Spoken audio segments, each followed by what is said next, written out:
Welcome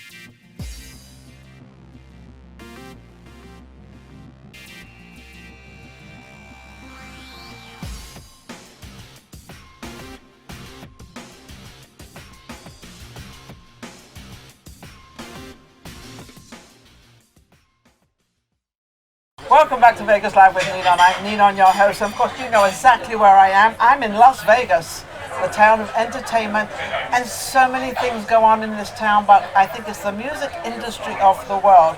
And I have Bruce Merrin with me. Bruce I've known for quite some time now, and of course he has Celebrity Speakers Bureau. Yes, and plus and you're a celebrity.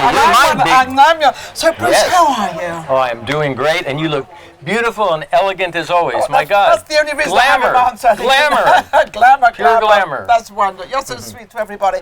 But we have something very big going on, because if I remember rightly, maybe a year ago or longer, but you'll explain to me, yes. That you were coming out of the Stirling Club. The Stirling Club closed down. Stirling Club in Las Vegas is a very well-known, prestigious club.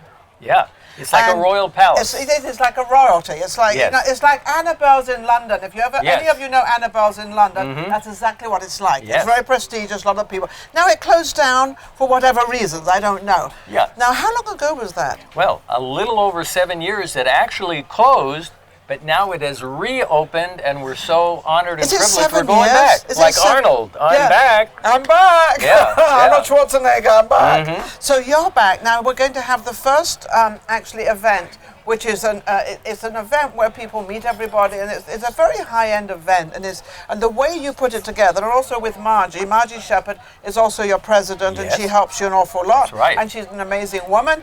But you put this together, and it's a very high-end event for people to meet, and mix, and see. How did you and why did you do that? Well, going back to the original Stirling Club, which is like a royal palace, yes. I was a longtime member there, and it was just a beautiful club. Yes. So I was good friends with the general manager there, and I had lunch with him one day, and I said, you know what? I think we should have a business networking group here. It would be the most upscale business networking group in Vegas. No. He loved the idea, and we started it, and every 2 weeks we've had a lunch. And that's been going on over 7 years now. 7 years now. So, but you came out of the Stirling Club because they closed down, unfortunately. But now they just reopened. They reopened about a month ago or whatever it was. And so you're having your first event. His first event is tomorrow. Unfortunately, it's closed out because we've got a lot of people going, and I think you had to register by Sunday or something. Yes, that's right. It's all registered on the internet. So it's all ready to go to your website and put it all together, and that's how that's done. But you can register for the one that's in 2 weeks. Yes, that's July 10th. July 10th. July 10th, Wednesday, and people are welcome to come. Every Wednesday from 11 o'clock to what? To whenever? To 11 to 1:30 or 2 o'clock. 2 o'clock is the event. But you get to meet all these sort of these wonderful people that are doing business, or they're celebrities, or they're all different. How do you get your people to come to your event? Because there's a lot of events in town that are free. They don't have to buy lunch. They don't have to buy anything. Yes, you're right. But with yours, they have to buy lunch. Yes. So that's kind of the fee to get in. Right. But they do get lunch. I mean, yes. You know, but the hook is that they get to meet. They get to meet wonderful people like Ninon. Yeah, and it's a business networking group, so people wind up getting so much business as a result of attending. They have great camaraderie and friendship, but they also get a lot of business from all the members are there to try to help each other again. And I was going to say, they all help each other. And now I want to brag a little bit because, Bruce, you were very connected with Johnny Carson. Yes, I was. I love to brag about this because this was really your mother and your father. I believe your father was the manager of the Tropicana Hotel? The Flamingo, but that's close enough. Who's counting? All right, Flamingo, Tropicana. We might as well name them all. The Wynn, Caesar's Palace, Bellagio. Right. But and then your mother is, and she's not doing it now, but they're both still alive, your mum and dad, which is amazing. They're both in their 90s. Yes. But your mother was in PR. And is that how you got into the public relations? Yes. My mom had the biggest independent, woman-oriented public relations firm in Hollywood. The number one. All the Hollywood stars were represented by my mom.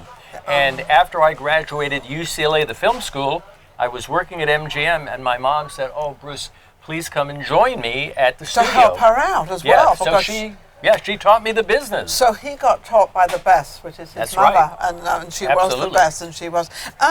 Out of everything you've done, what do you feel was the most prominent thing in your life, and sort of, you really got so excited about it? Well, I think the biggest thing in my career happened my very first year. That's 46 years ago. My first big client was Michael Landon. Michael was so impactful in starting the rest of my career because thanks to him, we had a dinner at Johnny Carson's home in Malibu, and all these wonderful things happened. And then it started coming, and then you really happened. So he was the one that actually got the roller coaster going with you. And obviously he liked you. Because it's a funny thing in PR and in the entertainment business, the music, you have to like each other. I agree. It's before you do anything else, you've got to have this kind of understanding.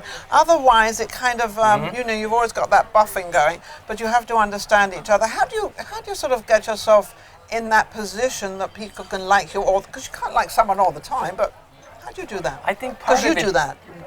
But you and I are really similar, that we're very outgoing, we're very positive, and I think people are attracted to very positive, outgoing people. Yes. And some people come to me and say, Bruce, are you ever unhappy? Are you ever unhappy? Oh, I love that. I love that, because I'm the same way. I'm not unhappy. Life is too short, and every day is a day of living, and every day goes by and it's goodbye. So you might as well enjoy it while you're there. And you have tremendous passion. And so do I, and I think people like that. They pick up on people. Yeah, if I can help somebody, if I can help somebody, and I see them going a little bit in the wrong direction, but sometimes you have to be careful because they sort of get insulted that you're kind of picking on them. But we're not really, are we? No, not at all. We're not picking on them at all. So, are you excited about tomorrow? How are you feeling tomorrow? You're going back to your roots, kind of. Oh yeah, it's like old home week, going back to the Royal Palace. This is where everything started, and. The Stirling Club has such rich history because, it is the place in Vegas as far as a private club. Nothing comes close. So it touches my heart that we're going back to our old home, Now, and also people can become members of this particular club. That is club, correct. Isn't it? And it's called the Stirling Club, and it's at Turnberry. Yeah, it's right in the middle of the 4 big Turnberry Towers. In the middle. It's right in the center, which is opposite the West Gate. Which used to be the Hilton, and is incredible. They've got car service, everything there that you want. Oh, upscale. And upscale. But they also have, because we're talking about a luncheon, but they also have the entertainment at night. Do they have a lot of singers coming in and performers coming in? All during the week. They have some of the best entertainers in Vegas. They have 4 restaurants there. They have a spa that's going to be opening up in a few months. 19,000 square foot spa. They say it's going to make Canyon Ranch look like nothing. I like that. And that's in the middle of Vegas. Yes. It's kind of, I don't know if you call it the beginning of the strip or the end of the strip, but it's right sort of, on what is it, Paradise and Sahara. It's right there. Exactly. It's right in the middle of it. It's not on the strip, but it's kind of, at least there's no parking problems. You are absolutely right. And you'll get a kick out of this. For the old men, they actually still have what's called the cigar room, and it's a place where women can come in there too. I know it sounds a little sexy, but men with their cigars. Oh, I love cigars. Cigar room. Well, you're welcome. So did Monica Lewinsky. Yes. Do we have something in common? Yes. Very good. But I love the cigar store. They have the cigar place in Caesars. They have a cigar room in there. I was there the other day with a new person that's come on board for Vegas Live with Nina and David Jacobs. He's now come on as our marketing guy. Wonderful. So this is absolutely wonderful. Now, how can anybody reach you? Well, to reach me, the easiest would be through my website, which is Bruce Merrin's, Merrins, CelebritySpeakers.com. Bruce Merrin, CelebritySpeakers.com. So if you want to join us on the 10th, you said, July the 10th. July the 10th will be the next one because tomorrow is closed out. But tomorrow, I think you have like 60, 70, 100 people there tomorroa. So it's going to be really, really busy. Really exciting. Cool. Bruce, thank you for coming on. Isn't he amazing? He's absolutely amazing. Yeah, but you're incredible. Can I kiss you? Oh, I love that. Yeah, you're amazing. We'll be right back. Vegas Live with Nina. No, that was great, sweetheart. That was great. Was that good?